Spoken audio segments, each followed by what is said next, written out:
As Singapore sees a return to normality, one expert tells us the COVID-19 situation is the best it has been in 2.5 years.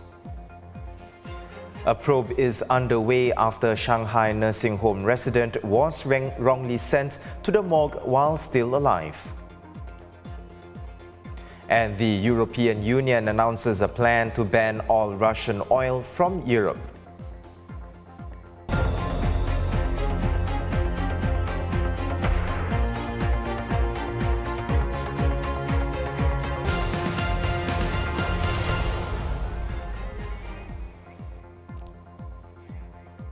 It's 5:30 p.m. here in Singapore. You're watching The Big Story with me, Hairianto Diman. Subscribe to the Straits Times channel so you will not miss a single episode. Well, welcome back from the 4-day weekend. I hope you had a good break. It was the first long weekend since the easing of COVID-19 restrictions here, and many welcomed the change. Especially for our Muslim friends who were able to celebrate Hari Raya Aidilfitri under more normal circumstances for the first time in 3 years. Congregants gathered in large groups for the customary prayers yesterday morning at mosques island-wide. The mood was a joyous one as they came dressed to the nines and exchanged greetings with family and friends. Meanwhile, others took the opportunity to take a short trip out of Singapore for the long weekend. Travellers are seen here at Woodlands train checkpoint, returning from Malaysia last evening. The buzz of activities signalling the return to more normality comes as the daily COVID-19 cases here continue to decline since the peak in February. Associate Professor Alex Cook, Vice Dean of Research at NUS's Swee Hock School of Public Health, joins me now. Welcome back to the show, Professor. It's been over a month since restrictions were first eased on March 29th, like bigger group sizes and mask off in outdoor settings. And since then, a more significant easing in the past few weeks. But all these have so far not led to a surge in cases. In fact, infection numbers continue to decline. Professor, why is that? Well, the public holidays this week may obscure any recent changes that there have been. So I'd be slightly hesitant to conclude that we have not got any definitive evidence of a rise in cases or of severe cases following the most recent relaxation. However, so far, the epidemiological data do look very promising. I think that the main difference between now and in previous times when we relaxed measures is that now so many of us have been infected that it is hard for the virus itself to spread. If you think of from the point of view of the virus, most of the bodies that it is reaching are able to fight back quickly and therefore prevent it from infecting the host at all. And even when it succeeds in infecting the host, the infection is much less likely to lead to disease because most of us have either been vaccinated or infected or both. So while infections are still happening, the numbers haven't shot up. And in fact, I think the number of people getting quite badly ill remains very low.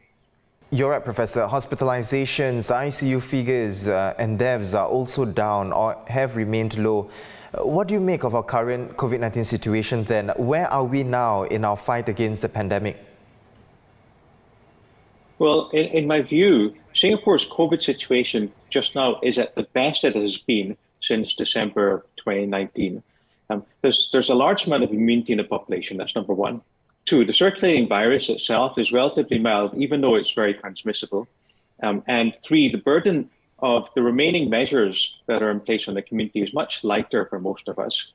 However, because there are still some requirements that we wouldn't expect to be in place in the long term, such as the compulsory mask wearing indoors or the ongoing restrictions in the foreign worker dormitories, I don't think that we can say that we're already into the endemic era. But once we have got a little bit more confidence that severe cases are not going to shoot up as we move out of this public holiday weekend, then we may be able to start removing some of those additional requirements. Effectively, we would be leaving it up to individuals to make the decisions about whether and how to modify their lifestyle to protect themselves, rather than having it be the government make those decisions for us. So, Professor, eventually when we reach that stage that you mentioned and we learn to live with the virus, what sort of trends or patterns are modeling experts like yourself are focusing on? What are some key indicators to watch for? Well, one of the key questions going forward is how is immunity waning over time? As immunity following vaccination and following infection.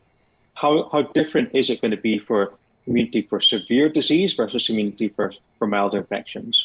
And answering those questions is harder than just looking at the total number of hospitalizations or the total number of cases, because it requires, for those cases, looking back in time to see how long it has been since they got their vaccination or they got infected last time. Now, so far, it looks like protection against severe disease holds up really well, but we need to keep on monitoring that over the months ahead to see whether protection starts to degrade over time, which would then imply that we need to get more boosters out for the high-risk groups. Other indicators that we are looking at are about the emergence of new variants overseas and then their presence eventually in Singapore. We know that the virus will keep mutating, just like the flu viruses do and the dengue viruses do.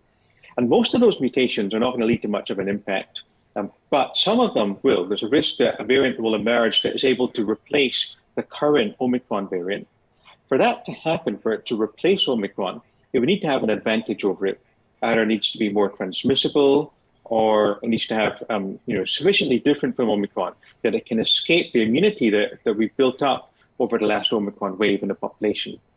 So we need to be monitoring for those, for the emergence of new variants, and to see what the prevalence is in Singapore and whether that is growing in number. If so, it could potentially call for some travel restrictions to the country that has the variant, or in the worst case scenario, the reimposition of some measures that we've recently relaxed, although I think we all hope that that won't be needed.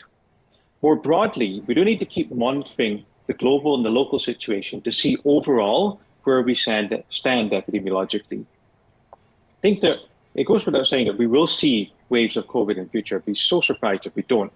But it's not clear what form those waves are going to take, which in an equatorial country like Singapore, we don't have winter. And so how wet, how frequently they're going to be, how long the time in between waves, and how bad the waves will be, that's all very uncertain just now. And so it's not clear then how the healthcare system needs to respond in order to adapt to the waves of COVID that we'll see in the future. So I think then that there's a good reason then for governments to keep publishing the number of cases, the number of deaths, and so on.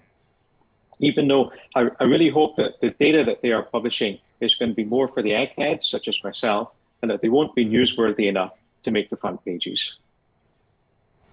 Professor Cook, thank you for your insights. Associate Professor Alex Cook, Vice Dean of Research at NUS's Swee Hock School of Public Health.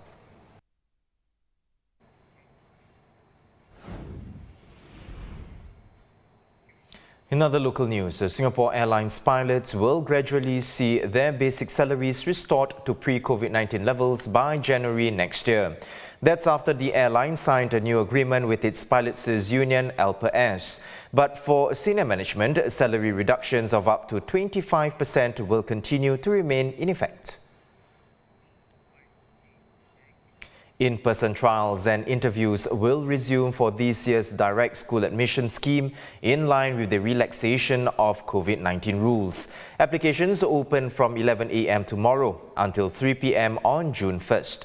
The DSA scheme provides a pathway for students to gain acceptance to secondary schools or JCs through their abilities in extracurricular activities.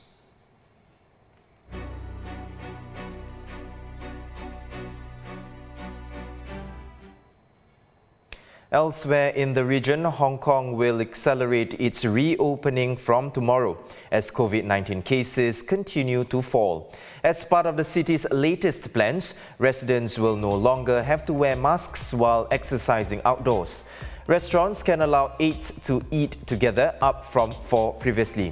And there's more to look forward to. In another 2 weeks, on May 19th, dining in at restaurants will be extended to midnight, while bars can stay open until 2 a.m. It's a different story in Beijing. The city closed more than 40 subway stations and suspended 158 bus routes today to stop further transmission and avoid the fate of Shanghai. Most of the affected services are in the Chaoyang district, the epicenter of the capital's outbreak. Over in Shanghai, cases are still spreading in the community even after a month-long lockdown. The count has bounced back to more than 50 new infections a day after briefly hitting 0 cases last week. Authorities have said the lockdown will only be lifted once community transmission reaches 0. Meanwhile, this video was widely shared on social media in recent days, showing the moment a nursing home resident in Shanghai was wrongly sent to the morgue while still alive. An investigation is underway and the nursing home has apologized for the mistake. It remains unclear whether the person was infected with Covid-19, but is now said to be in a stable condition. The European Union has announced a plan to phase out Russian oil imports in a bid to further isolate Vladimir Putin. If agreed by all 27 governments, it would mark a watershed for the EU, which relies heavily on Russian energy and must find alternative supplies. Today, we are addressing our dependency on Russian oil, and let's be clear, it will not be easy, because some member states are strongly dependent on Russian oil, but we simply have to do it. And the magic is back with the highly anticipated Doctor Strange sequel, Doctor Strange in the Multiverse of Madness, which opens today.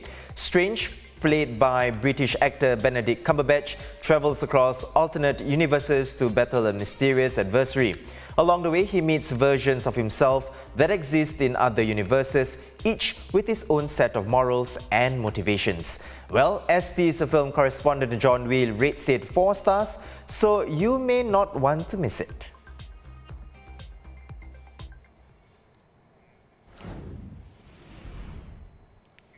Visit straitstimes.com for more news and our YouTube channel for more videos. Subscribe by hitting the red button below.